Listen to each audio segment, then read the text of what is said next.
Hi everyone, bit of an update for you. I'll show you what I've been up to in a minute. Yeah, sorry about no updates in recent times.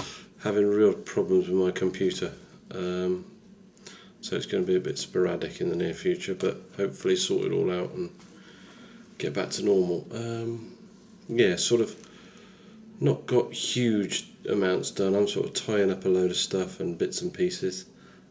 Just before the old black powder challenge, so I'm really looking forward to that. I've got loads on the shelf already, which I'll show you when I do my video for what I'm going to do in the challenge. So, okay, well I'll turn all the camera around and then I'll show you what I've been up to.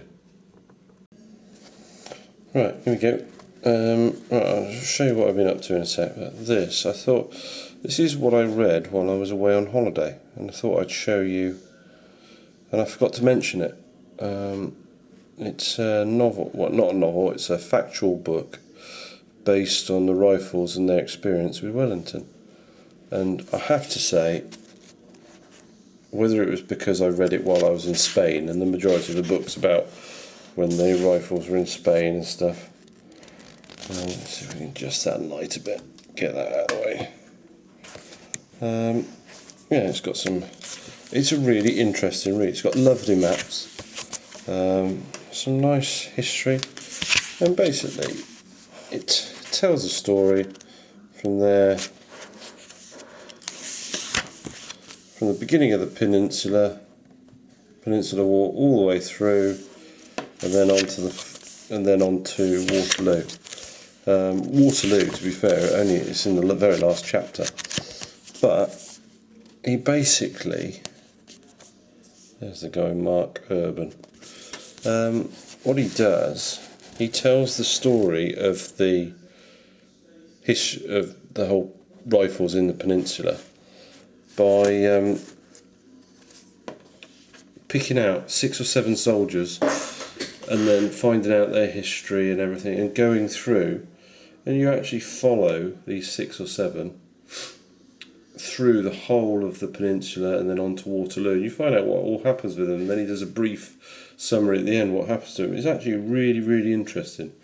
If you're into Napoleonics or anything like that, or even just general history, thoroughly recommend the book. Really, really interesting, and yeah, take a look. Good book. Right, next thing what I've been up to, because I'm doing the black powder thing soon, I thought I'd have a quick break because I wanted to see if I could bang out a 15mm 7 Years War battalion, British battalion, just to add to my. And so I've got 24 of these. They're all the Lancashire Games 7 Years War British. Really nice figures actually from Lancashire Games.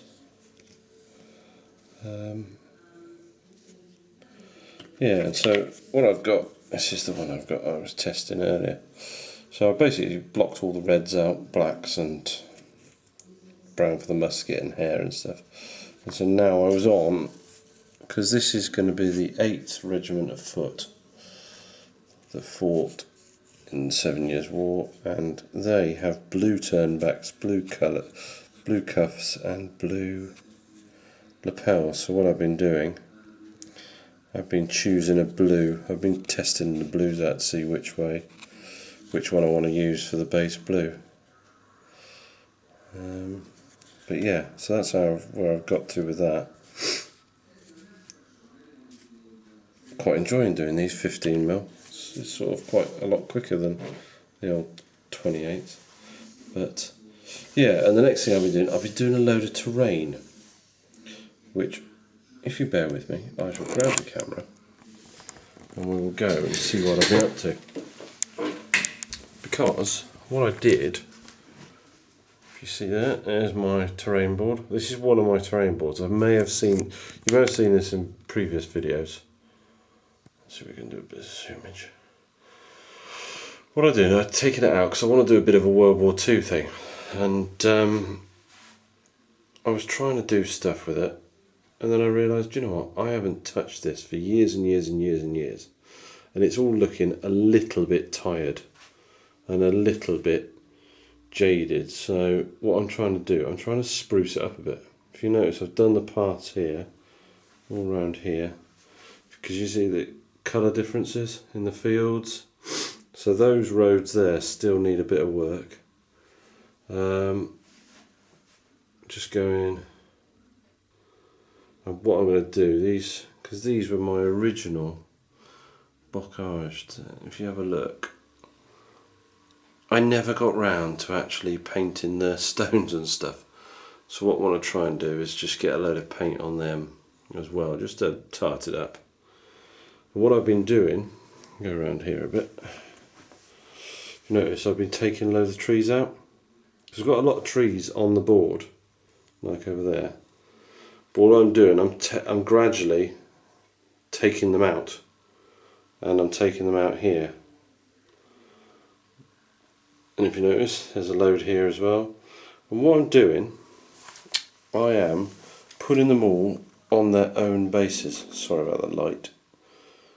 I'm putting them on their own basis. So then I find it, I can use more, I can use it different. I can set up the board differently each time. So that's what I'm in the process of doing there. I've made some lampposts as well to go with to go on the board, just to make it, just to tart it up a bit. So yeah, that's what I'm in the process of doing. All those trees are done, the lampposts done. I've got all those trees to do, and then I'm going to eventually take these out as well, and those out, and do the turf again, but and tart up the turf and do it. But I've run out of bases that I was using, so I'll have to get some of them at some point. And yeah, and while I'm doing this, because this is, you'll have seen it before, I've got a 6-foot section that goes off in that way that is my beach table. I think I've made a video of that before. And I've got this table, and I've also made a different table that I think I've done a video on, which is just another bocage table. And I've just made a section to join the two bits together, so I can have, in theory, a beach to a 24-foot long table that starts at the beach, goes all the way through, so the beach will be over there, then it comes into a little like hamlet, into a little bit of bocage land, and then onto this section, which is my new section, which I'll show you in a sec, and then onto that another 8-foot bocage table, which I've made before. And eventually my plan is to join it all and have a massive game over a weekend. But anyway, this is what I've done to join it up.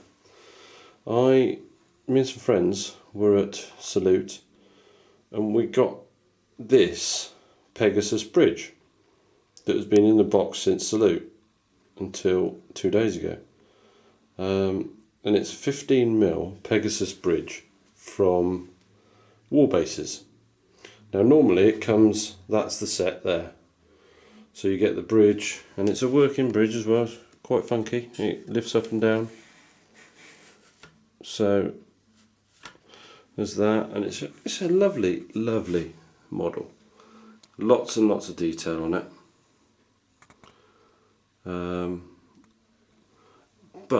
And this, I don't know what it retails at normally, but the box set we bought came with these extra buildings, which is a bunker, a HQ, a cafe, and I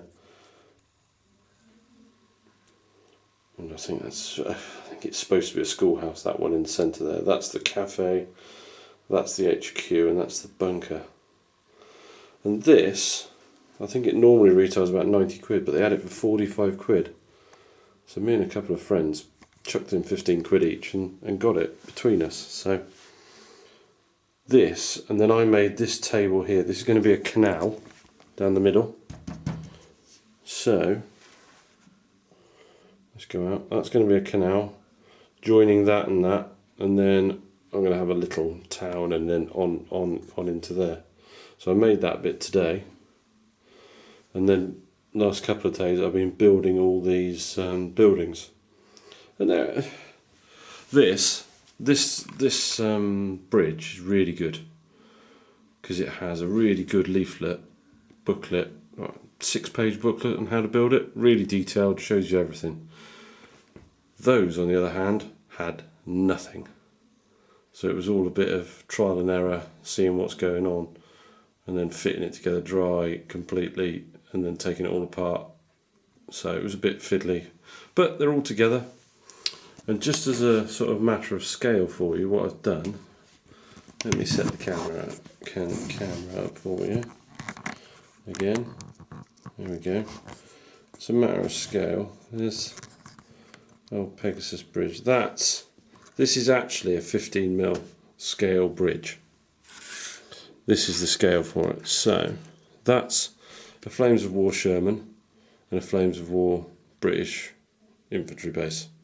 So the right size, good size.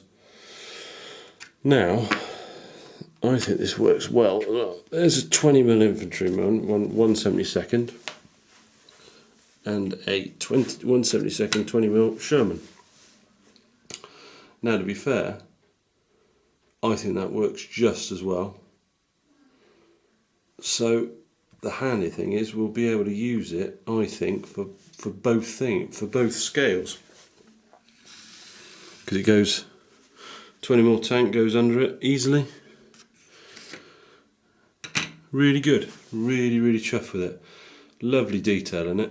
Well worth the 45 quid, I think, for that lot. But anyway, that's what I've been up to.